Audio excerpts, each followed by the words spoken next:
Hello, Calaveras County, and welcome to another episode of Mondo Calaveras. I'm your host, Mike Taylor.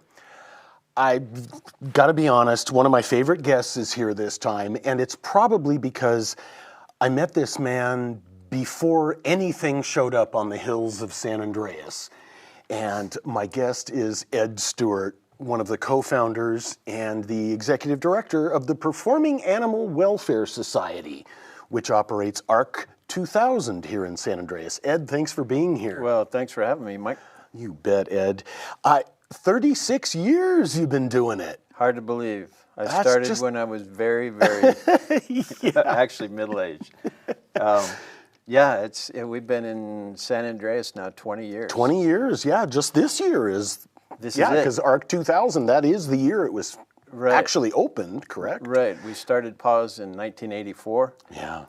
And came up here in 2000, and a lot has happened. A lot has happened.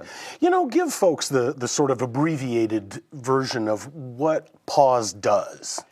Well, we take animals, unusual animals that like elephants and bears and tigers, mostly those three, that have been abused or have lived in horrible situations around the country and sometimes around the world. And we try to give them some dignity at the end of their life, and which is what we all want.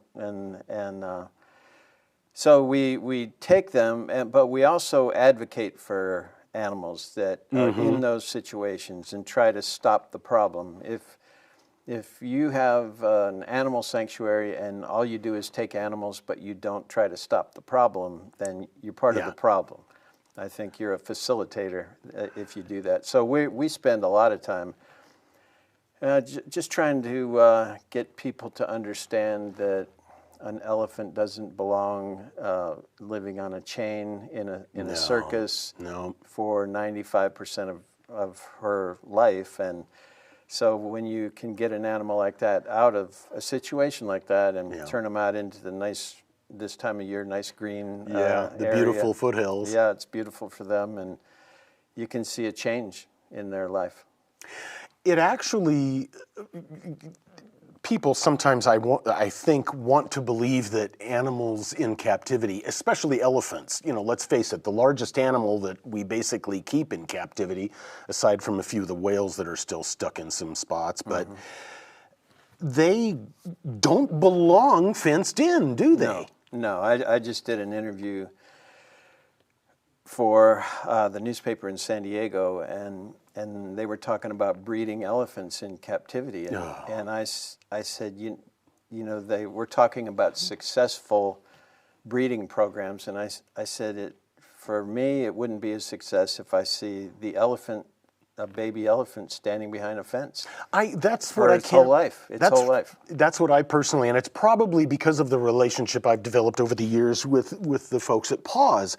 But these animals don't belong behind cages or fences, so why would you breed them into that situation? Right, and not one elephant that's ever been born in captivity has ever been released to the wild. Yeah, it's just and it's not even in the plan. There is no plan to ever do that. No. So it's just like any other animal. You have to save their habitat, which is pretty difficult. Yeah. But breeding elephants in captivity, first of all, hasn't worked. You know, when they started zoos in the United States, there were probably about 10 million African elephants, and now they're less than 500,000. So whatever we're doing isn't working. It's an economic problem, and breeding an elephant to live behind a fence is not going to solve it. Is the biggest problem for elephants in the wild the ivory trade around the world? I know it's pretty well clamped down here in the U.S., and correct me if I'm wrong in assuming that. Right. In California, it's illegal. We helped on that bill. But poaching is a huge problem. They shoot an elephant every 15 minutes. Oh my gosh. In Africa for its ivory. Man. And so that's a big problem. But another big one is just encroachment. You know, development, building. Yeah. You know, other countries come into Africa sometimes us, sometimes China. China is a big developer of Africa. Okay. And building big roads right through the middle of habitat. You know, so I don't see a good future for elephants unless we make it a priority to set some habitat aside for them.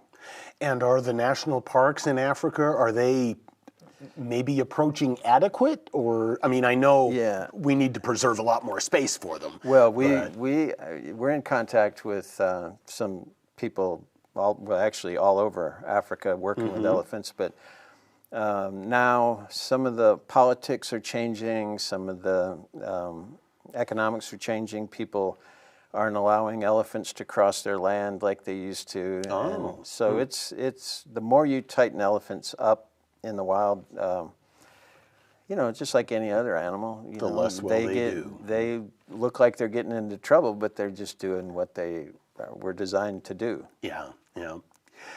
Here in San Andreas, ARC 2000, it's about 2,300 acres, right? And it's actually on both sides of the Calaveras River, right?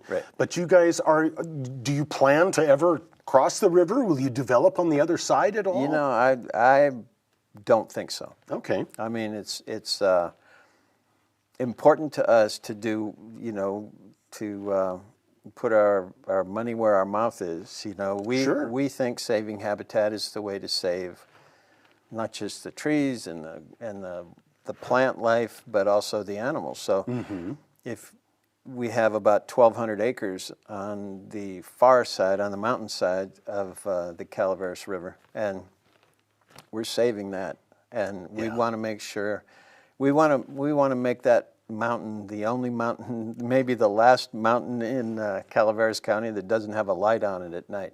Yeah. So you know, I think it's as important as what we're doing on the other side by trying to rehabilitate and give some respect to the animals that we take in. But and hopefully at some point we'll solve the problem. Maybe not in my lifetime, but maybe things happen fast. And there won't be people with tigers in their backyard and bears in a tiny cage at a roadside zoo and elephants chained up or in tiny areas in zoos even. And once that happens, you know, the plan, if it works out, what I'd like to do is just pull up all the fences if we get to that day and have it be open space out there. Our work here is done. You know, thank goodness we don't need a facility like this anymore. Right. I you know, it could have turned into a big development out there. Sure. If we, you know, because it's a commutable spot. You know, and so I feel good about saving that area, and hopefully it will be like that forever. Sure. Now, who actually lives out at ARC 2000 now? I've kind of lost it. Yeah, I know you do, but actually the people are the endangered species out there. We have a gated community, but only 2 of us live behind there. We have keepers, people that work all night, so we don't need people living there. We have people patrolling and out, you know, checking the animals, and so it's active at night also. And you know, we have cameras all over, and you know, try to keep up to date.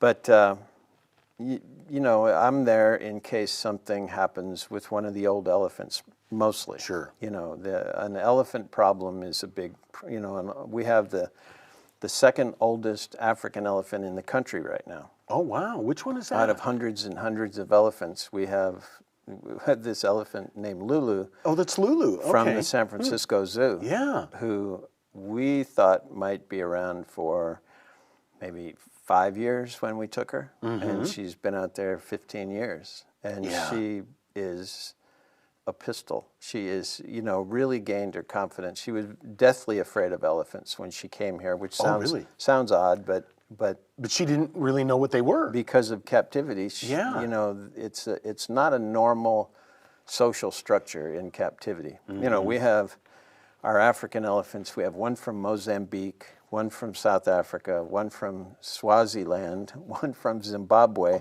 and one that was born in a zoo. So they aren't a family like a normal elephant family would be a And those roots run very deep. Right. They know that they're not genetically connected. But so you put everybody out there and you say, okay, you're a social animal, Get along. go out and have fun, love each other. Yeah. Sometimes it works, sometimes it doesn't. Yeah. And then, so you have both African and Asian elephants. Right. And then you have lions, tigers. We have one lion. One lion now. One lion. Okay. And if anybody hears the roar of a lion, sometimes they don't know what it is, but one of our neighbors said, we used to have 4 lions, and they said, we don't hear the lions like we used to. We kind of miss that. Yeah. Because it's a good sound. When a lion roars, that means everything is okay. Oh, okay. That means they're healthy, they're secure. Life is good. Life is good, status quo, everything's all right. If I they're see. not, we moved in a tiger or a lion, an old lion up here, lioness from Galt that had been down there a long time. She was 24 years old, and it was kind of like moving your grandmother into a new place. Yeah. She had, even though it was bigger and nicer and more natural, she looked around like, I don't know about this. And so she didn't roar for 2 months when she got here. It took her that long to adjust. Kind of chill out a little bit. She had to become comfortable. So if you hear a lion roar, it's a good sound. That's too. And then tigers, that was really kind of a huge deal because you ended up with, was it 43 total? 39. Well, 39. 39 plus the ones we had. Yeah, that's right. It was a horrendous situation. travesty. It happened in California. A man had 150 tigers in Southern California. Yeah. And he let 90 starve to death out of 150.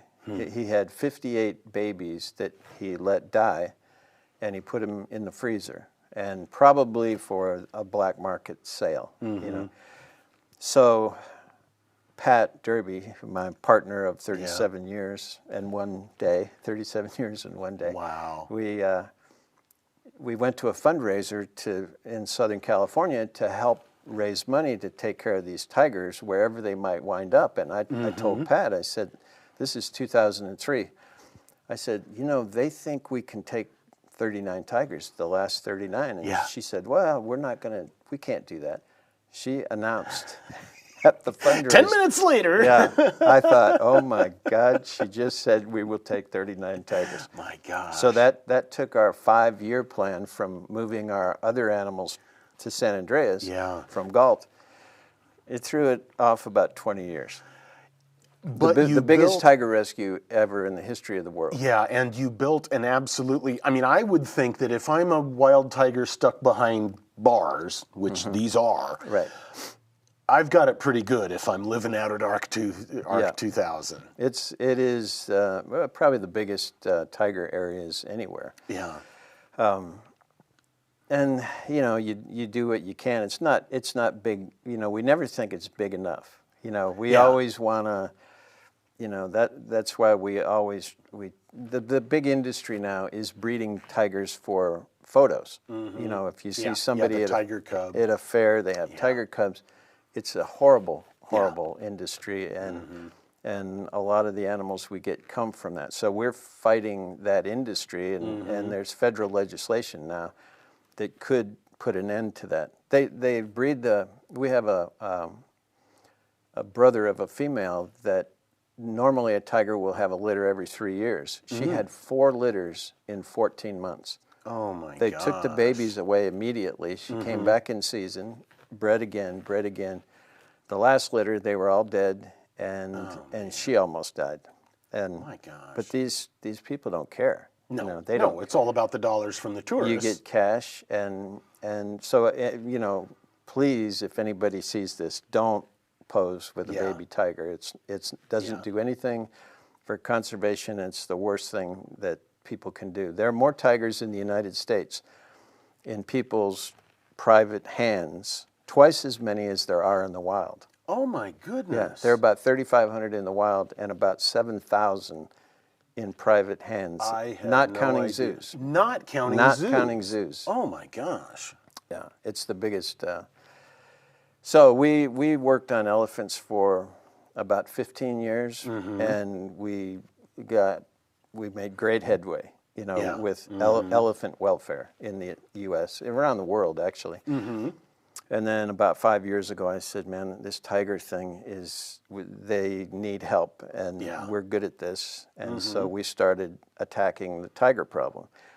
And it could go away in a few years if we get this legislation passed. Well, we were talking just before we started the show. In 2019, you kind of celebrated more than just 35 years of PAWS. You had some really nice victories legislatively across this country and around the world, Right, with how some of these animals are treated. Talk about some of the successes you had last year. The big one the last few years was in California. We had with the Oakland Zoo and the Humane Society of the United States and PAWS combined to sponsor a bill that would outlaw the bullhook, the weapon that they have used on elephants for 5,000 years. Yeah. And people think it's just a benign thing that, the elephant, it doesn't hurt the elephant. And but it does hurt the elephant. Yeah. It's a steel point and a steel hook, and so we have never used one. And all the zoos in California, none of them use bull hooks anymore. And so it was PAWS, and it was a great day, because I remember sitting in the legislature in the state senate, where the Los Angeles Zoo came up and said they support this bill, and San Diego Zoo came up and said they support this bill. I thought, wow, we have come a long way, because it's mainstream thinking now. It isn't.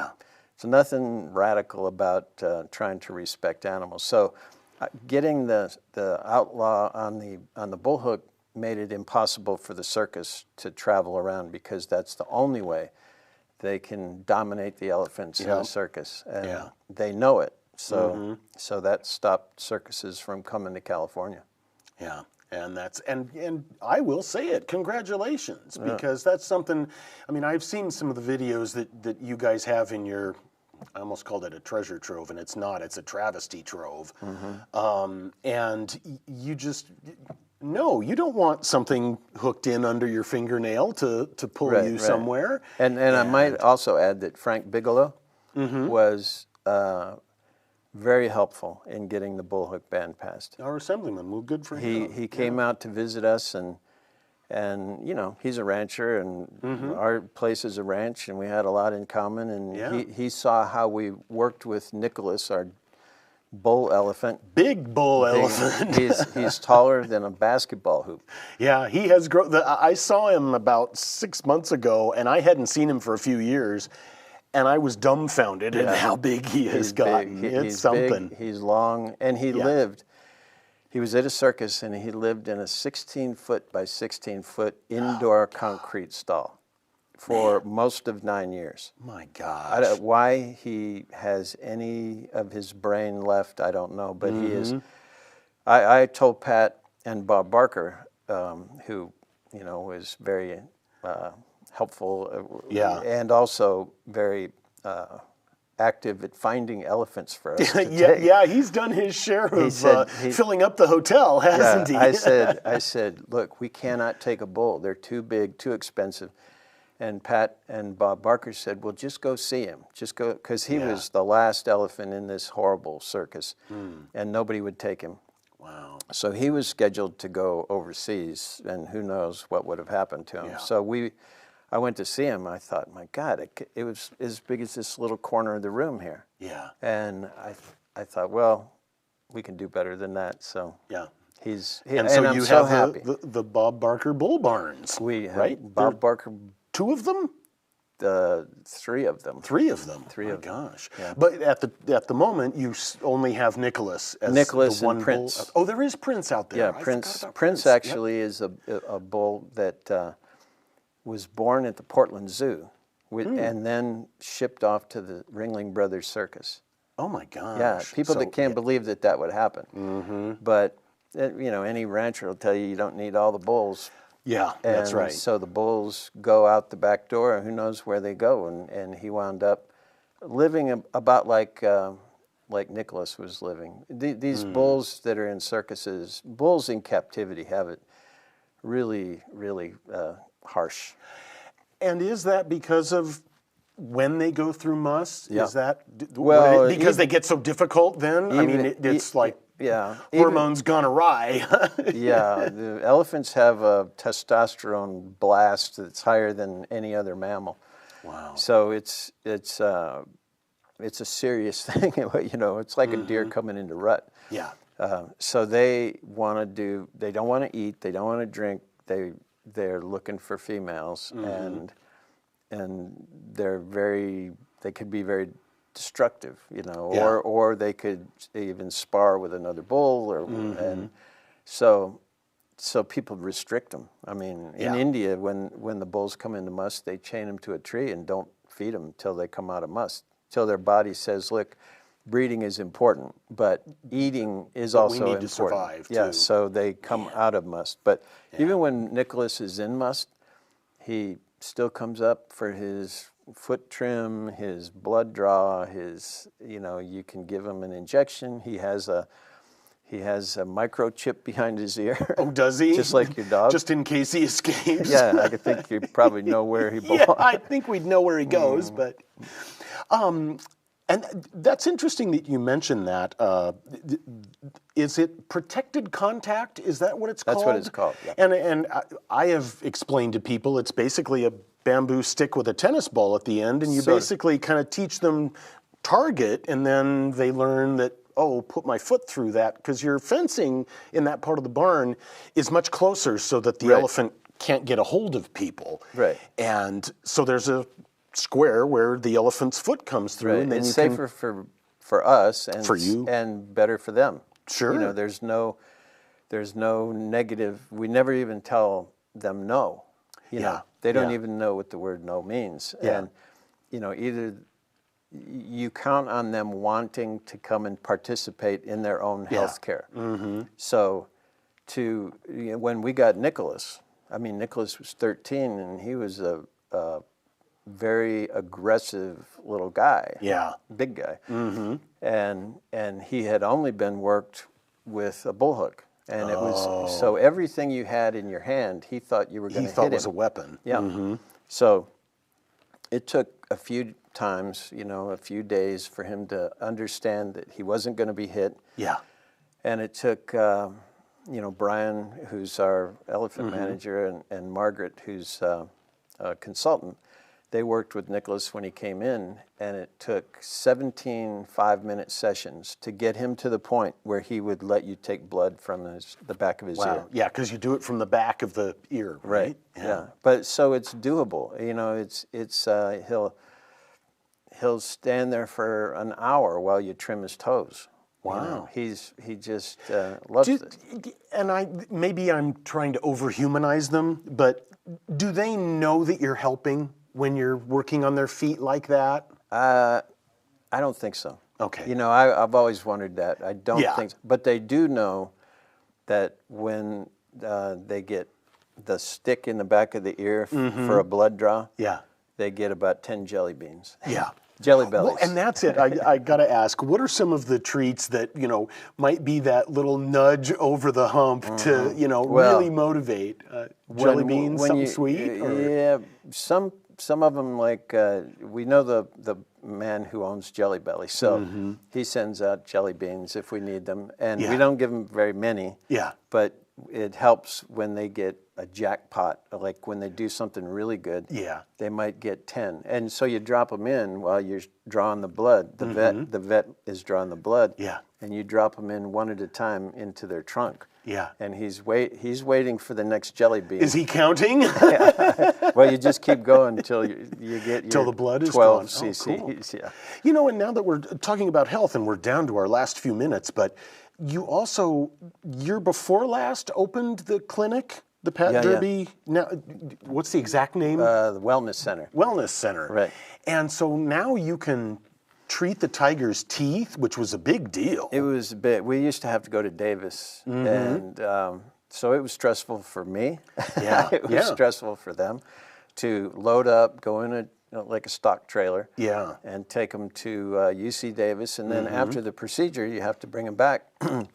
So we have this wellness center now where it's easier to move a specialist from Davis to here than it is to move a tiger from here to Davis. So we've done, the most incredible one we've done was a graft on a cornea. Oh my gosh. Of one of our tigers, Roy, one of our old tigers. And he had a weak spot in his eye that looked like it was going to pop.